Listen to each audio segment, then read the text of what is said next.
महकर, तड़ोला और दो नागपुर श्रीमठों के मठाधीश पूज्य राजेश्वर शिवाचार्य ने कहा कि जगत गुरु रेणुकाचार्य ही दुनिया में रोशनी लाने वाले थे। रविवार को उन्होंने बीदर शहर के पूज्य डॉक्टर चन्नबसवा पट्टदेवरू रंग मंदिर में जिला प्रशासन, जिला पंचायत, कन्नड़ और संस्कृति विभाग और श्री जगत गुरु रेणुकाचार्य जयंती समारोह समिति के सहयोग से आयोजित श्री जगत गुरु रेणुकाचार्य जयंती कार्यक्रम में एक खास लेक्चर दिया। श्री रेणुका 1400 साल तक जीवित रहे। विज्ञान का कॉन्सेप्ट 11वीं सदी में था। उनके अनुसार धर्म का मतलब है सच्चाई, न्याय, ईमानदारी, एक दूसरे के साथ मिलकर रहना और दूसरों को जीने देना और अपने अंदर शांतिपूर्ण जीवन जीना ही सच्चा धर्म है। जाति एक बुरी परंपरा है जो एकजुट जीवन जीने वाले व्यक्ति को बांटती है। उन्होंने कहा कि रेणुका का अनुयायी बनना तभी संभव है जब कोई इन दोनों को समझे और उनके अनुसार जिए। रोजाना लिंग पूजा, जप, ध्यान और आराधना इंसान में इज्जत और बड़प्पन लाने के लिए जरूरी है। ये हमारी उम्र और सेहत दोनों बढ़ाते हैं। अंग्रेजों की छोड़ी हुई मैकाले स्टाइल की शिक्षा, बेकार हेल्थ सिस्टम और न्याय व्यवस्था में अपृष्टता से हमारे कल्चर को बर्बाद कर दिया है। गुरुकुल, मदारी शिक्षा, हेल्थ का आयुर्वेद सिस्टम और एक सख्त न्याय व्यवस्था फिर से स्थापित होनी चाहिए, ऐसा आदरणीय ने कहा। श्री जगत गुरु रेणुकाचार्य जयंती उत्सव समिति के प्रेसिडेंट और पूर्व मंत्री राजशेखर वी पाटिल ने समारोह का उद्घाटन करते हुए आज बच्चों को शिक्षा के साथ साथ संस्कार देना भी बहुत जरूरी है।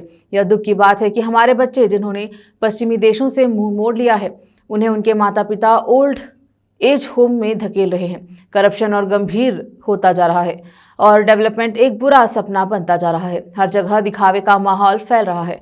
और पाटिल ने वीरशैवा समुदाय की एकता की अपील की, जो भारत का सबसे मजबूत समुदाय है। हुड़गी के पूज्य विरूपाक्ष शिवाचार्य, जय भारत माता सेवा समिति के अध्यक्ष हवा Mallinath Maharaj, Sadalpur Shri Halikheda, Shri Dakudgi, Shri Ladgeri, Shri Chambol, Shri Khatak Chincholi, Shri Yadlapur, Shri Hidgapur, Shri Malchapur, Shri additional district commissioner Shivanand Karade, Bidar महानगर पालिका के सदस्य दिगंबर मड़ीवार, समिति के पदाधिकारी डॉक्टर रजनीश वाली, मल्लिकार्जुन माशेट्टी, रेवन्ना सिद्धैया स्वामी और अन्य लोग मौजूद रहे।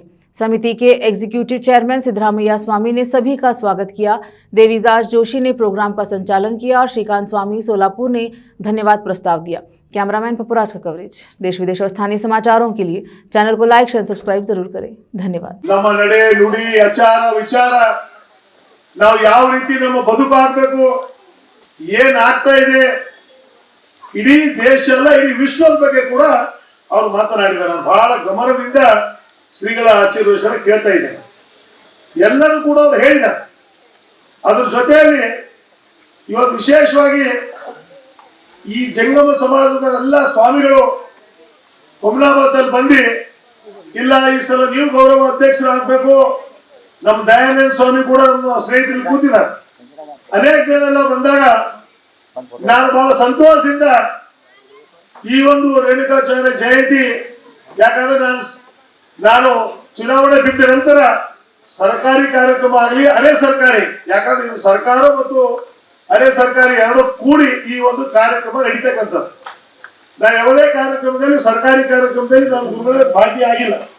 ನಮ್ಮ ಸ್ವಾಮಿಗಳು ಇಲ್ಲ ಸರ್ ನೀವು ಬರಲೇಬೇಕು ಅಂದ್ರು, ನಾನು ಇವತ್ತಿಲ್ಲಿ ಬಂದು ಮೆರವಣಿಗೆ ಕೂಡ ವಿಶ್ವಗುರು ಬಸವಣ್ಣವರ ಅಲ್ಲಿ ಮೂರ್ತಿಗೆ ನಾವು ಹೂವಿನಾರ ಹಾಕಿ ಅಲ್ಲಿಂದ ಇಲ್ಲಿವರೆಗೆ ನೀವು ಕೂಡ ಬಂದಿದೆ, ಸಾಕಷ್ಟು ಸಮಯ ಆಗಿದೆ। ಇವತ್ತೇನು ತಡಳೋ ಶ್ರೀಗಳು ಹೇಳಿರ್ತಕ್ಕಂಥ ಎಲ್ಲಾ ವಿಚಾರಗಳು ನಾವು ಏನ್ ಮಾಡ್ತಾ ಇದೀವಿ, ಈ ಕಿವಿಲಿಂಗ್ ಕೇಳ್ತಾ ಇದೀವಿ, ಈ ಕಿವಿಲಿಂಗ್ ಬಿಡ್ತಾ ಇದೀವಿ।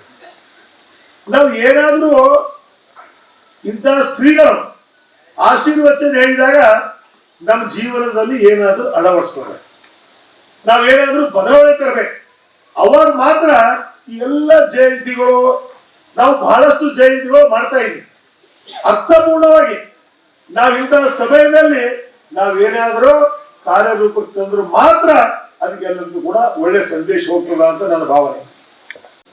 ಧರ್ಮ ಅಂದ್ರೆ ಜಾತಿ ಅಲ್ಲ, ಧರ್ಮ ಅಂದ್ರೆ ಮತ ಅಲ್ಲ, ಧರ್ಮ ಅಂದ್ರೆ ಪಂಥ ಅಲ್ಲ, ಧರ್ಮ ಅಂದ್ರೆ ಉಪಾಸನ ಪದ್ಧತಿ ಅಲ್ಲ, ಧರ್ಮ ಅಂದ್ರೆ ಏನು ಅನ್ನತಕ್ಕಂಥ ರೇಣುಕರು ಹೇಳ್ತಾರೆ, ಯಥ ಅಭ್ಯುದಯ, ನಿನ್ನ ಮನಸ್ಸು ಹೇಗೆ ಅಭ್ಯುದಯ ಆಗುತ್ತದ, ಅತ್ಯಂತ ಆನಂದವನ್ನು ಪಡಿತದ, ಸಮಾಧಾನದಿಂದ ಇರ್ಲಿಕ್ಕೆ ಕಲಿಸ್ತದ, ಅದಕ್ಕೆ ಧರ್ಮ ಅಂತ ಹೇಳ್ತಾರೆ। ಅದು ನಿಶ್ರೇಯ ಸಿದ್ಧಿ, ಯಾವುದು ಆನಂದ ಅನ್ನತಕ್ಕಂಥ ಸಿದ್ಧಿಯನ್ನು ಪಡಿಬೇಕಾಗಿದೆ। ಅದಕ್ಕಿಂತ ದೊಡ್ಡ ಸಂಪತ್ತು ಜಗತ್ತಿನಲ್ಲಿ ಇಲ್ಲವೇ ಇಲ್ಲ. ಜಗತ್ತಿನಲ್ಲಿ ಎಲ್ಲಾ ಸಂಪತ್ತುಗಳನ್ನು ಪಡಿಬಹುದು. ಸಮಾಧಾನ ಅನ್ನತಕ್ಕಂಥದ್ದು ಎಲ್ಲಿದೆ? ಮನುಷ್ಯನ ಒಳಗಡೆ ಆಂತರಿಕವಾಗಿದೆ. ವಸ್ತುವಿನಿಂದ ಸಮಾಧಾನ ಪಡಿಬಹುದಾ? ದುಡ್ಡಿನಿಂದ ಸಮಾಧಾನ ಪಡಿಬಹುದಾ? ಯಾವುದರಿಂದ ಸಮಾಧಾನ ಪಡಿಬಹುದು? ಸಮಾಧಾನ ಪಡಿಲಿಕ್ಕೆ ಒಂದೇ ಒಂದು ದಾರಿ ಇದೆ. ಮನಸ್ಸು ಸಮಾಧಾನಗಿದ್ರೆ ಮಾತ್ರ ಎಲ್ಲವೂ ಸಮಾಧಾನ. ನನ್ನ ಹತ್ರ ಏನೂ ಇಲ್ಲ ಅಂತಂದ್ರೂ ಕೂಡ ಎಲ್ಲವೂ ಇದೆ ಅಂತಕ್ಕಂಥ ಸಮಾಧಾನದ ಮನಸ್ಸಿತ್ತು ಅಂದ್ರೆ ಅವನಂತ ಶ್ರೀಮಂತ ಜಗತ್ತದಲ್ಲಿ ಇಲ್ಲವೇ ಇಲ್ಲ.